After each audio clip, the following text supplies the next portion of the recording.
are you doing? But that's the question we're always asking each other. Right now, times are tough for everyone, and that's why really we see the best of Canadians coming forward at this moment as people continue to roll up their sleeves and lean in for each other, even while everything is challenging. And yeah, I think this is a moment at the holidays when everyone's going to be pulling together and reflecting on hopefully a much better year in 2024. Hey, welcome everybody. My name is Marcel. This is Irnieracing. Sorry about the delay. I'm at the King of Hammers. Everybody's packing up all the 80,000 people here. You can see the video footage on my other channel, Irnieracing Outdoors, if you want to see that footage. But here we have Trudeau. I can't believe I missed this interview because the interviewer just hammers into Trudeau. It's like, people don't like you. And obviously we just started off with Trudeau complaining, saying, oh yeah, times are tough for everybody, except for me. And Canadians are really showing how strong they are to get through these tough times. So let's continue with this bullshit. Your polls would indicate that you're not heading for a better year. 7 out of 10 Canadians want you to step down. There was a recent poll saying that Christopher... 7 out of 10 Canadians want you to step down. How many Canadians want a trial? How many Canadians want him put on trial? This should be the next question for genocide during the COVIDism. And Mark Carney were both more popular choices than you to lead the Liberal Party. Why do you think Canadians are so frustrated with you? Well, I think, first of all, it's a really frustrating time. Full stop. There's so much going on around the world. There's so much... It's a really frustrating time. Why? Why is it a frustrating time in Canada? Impacting us here at home. There's so many challenges people are facing in their daily lives, from groceries to rent, that, yeah, there's a lot of frustration. Groceries and rent. Why are we having such a tough time with the price of food and the price of rent 2 times what it should be? Trudeau. We have been working incredibly hard to deliver for Canadians in really concrete ways. And to my mind, this is exactly not the time to be slowing down or to stop fighting for people. So food is at double the price, fuel is at double the price, rent's at double the price, and there's no time for slowing down and making it worse for Canadians. So I'm Trudeau. It's tough times. Get ready for tougher times ahead. You will want to revolt. Good thing I took away your guns, right? Or working on it. We have been focused on delivering for Canadians for 8 years now, and the context we're in right now, where progress has become so fragile because of global and large macro events, is the time to be doubling down and rolling up our sleeves. Oh my God, the lunacy. Oh yeah, I've been in office for like 8 years and things are going terrible. I know they're terrible. I know food costs. I know fuel. I know rent's out of control. But it's time to double down, and we're going to keep working harder for you guys. And that's what I'm here for. And I understand wanting to advance that agenda, and that it's hard to let go Agenda of being 2030. in power once you're in. But historically, Canadian prime ministers don't get elected 4 times in a row, and people are being very clear that they don't like you in these polls. They don't like you in these polls. Thank you for saying it. Listen, people are frustrated right now, but on a personal level, I made a commitment in 2015 to a whole bunch of young people who came out to vote for the very, very first time that we were going to be doing the right kinds of things to secure the promise of this country in a way that people were worried about. Has promised to Agenda 2030, has promised to the WEF, Klaus Schwab's, has promised to the UN, has promised to his stakeholders. He's doubling down, guys. No, we're moving forward. That's what dictators do. And years later, even with everything we've done on the environment, on inclusion, on gender equality, on... What has he actually done on the environment besides tax us to death? On growing the economy, on reconciliation. Growing the economy? Did anybody notice the economy grow, or did everyone just notice it's failing? Those young people, 8 years later, are having trouble paying their rent, worried about their future in ways that are just as tangible, if not more, because of the global context we're in. And I didn't make a promise that I was going to make things better for them and then walk away after 4 years. But they don't like you. Nobody likes you. She just said 7 out of 10. That includes these young first-time voters that you tricked.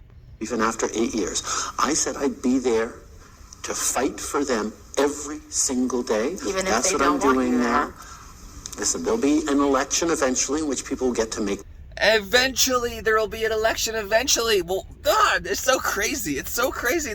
What world are we living in? This is lunatic, twisted metal, upside down.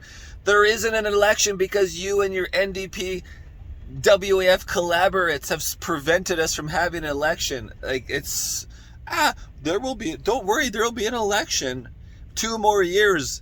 But after, don't worry, you guys won't even be able to vote in 2 years. There won't even be a computer system. That choice. But I am not giving up on them. I'm not giving up on Canada. I'm not giving up on the progressive vision of progress that we... You are giving up on them, and you have destroyed Canada. So you're not giving up on yourself or your backers. Say it as it is, Trudeau. Been fighting for every single day over the past years. Let's talk about housing, because it's something that affects everyone. And there's been a lot of struggle in every Canadian city, every Canadian province, to try to find affordable housing.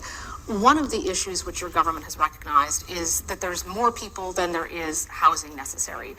There's, I believe, a need for 3.5 million homes by the end of the decade. You've promised 30,000. It's only 1% of the supply. Why so low? On the contrary, we've actually made commitments that are adding up to about 300,000 new units. She's like, you've only made a commitment to 1%. So of all these millions of people that are entering the country every year, every day, 1%. And he's like, no, not 30,000. We've committed to 300,000. Okay, so 10% of the housing. And that's just the people that are already here. Think about the people that will be here next year and the next year and the next 2 years of your reign, possibly, unless something unforeseen happens in your world. For the coming decade, these are the kinds of things we need to accelerate, and there's no one way of doing it. What we've come at is not a single silver bullet, but a massive range of initiatives, whether it's the first home savings account that 300,000 people have used to start being able to save up for a down payment.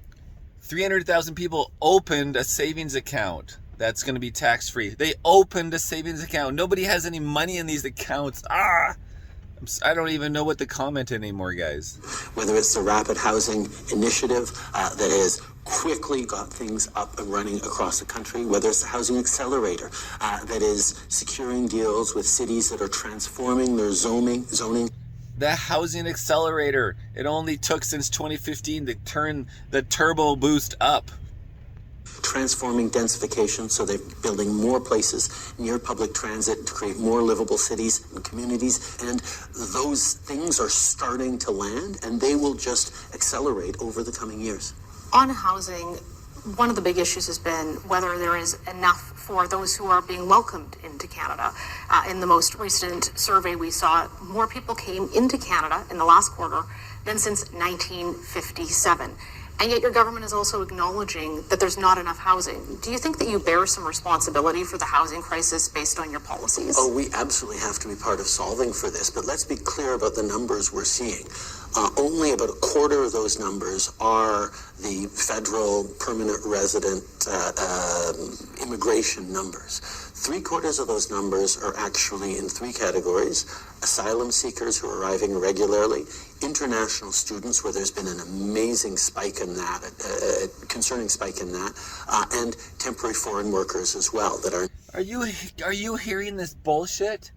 The federal government is 100% responsible. Trudeau is 100% responsible for our borders. That's their fucking job. Oops, beep. He's trying to say, well, asylum seekers and students and people running across the border that make up a quarter or 3/4 of those millions of people. That's not my problem. Like, absolutely try to pass the buck. That is exactly in your house. That is your responsibility, is the borders. And you let them all through, and then you say, oh, there's hundreds and hundreds of thousands of students and asylum seekers. What a buffoon, just lying through his fucking black teeth. Needed for growing our economy, for working in our businesses. And on all three of those, we have specific plans on it. We're working with international partners on the asylum seekers. We're making sure that institutions across the country, as they get accredited by the provinces, are both legitimate institutions, because we've seen some fraud and some sketchy practice. We sure have seen some sketchy fraud practices in the Liberal House. How many ethics violations did you do just this year, or your goons this year, Trudeau? Is there, but are also able to house the international students that are coming, so we're not putting pressures on the communities. And around temporary workers, making sure that employees and employers have a role in ensuring housing. If they absolutely need to bring in foreign workers, they have to make sure that there's going to be housing for them as well. I just want to go back to immigration, though, because that is a federal responsibility. And you were clearly articulating, when I looked at the interviews from you last year, that you knew housing was a problem. Yet it took until the last month or so for you to act. So I go back to the question of, do you bear some responsibility here? Well, of course, we all bear responsibility. This is a challenge that we have to work on all together. But we all bear responsibility. No, you bear the responsibility. You bear the fruits of the labor, Trudeau. From 2017 onwards, we put forward a national housing strategy that has been making sure and securing more homes on people. The spike in... You mean your 30,000 or your dream of 300,000 for your 3 million people in the last 4 years? Less than 10%. Temporary arrivals over the past 2 years, a total upwards of 2 million people, need to be responded to, and that's why there are very specific challenges that we are addressing in partnership with municipalities and provinces, but also with international partners to make sure that we're managing that flow right. We need to continue to protect immigration. We need continued immigration in this country, but we have to protect the integrity of our system, and that's very much what we're working on. The integrity of his system, has 2030 agenda, has 2040, whatever, 2050, all his agendas of his WEF assholes, guys. I think that's the whole interview. Can you believe Trudeau? It's so nice to actually see her ask these questions, but can you believe Trudeau says the shit he says? Like, how does he live with himself after that interview? It's like, oh my God, I look like such an idiot, but I don't care. It's so obvious. We all know he just lies and lies, but that's okay, because I'm Prime Minister and I'm just going to push forward, and I'm going to have security detail for the rest of my life on my private island. This is Irnieracing, guys. Okay, I'm going to get back to editing Hammertown off-road videos. That makes me feel much better. Cheers.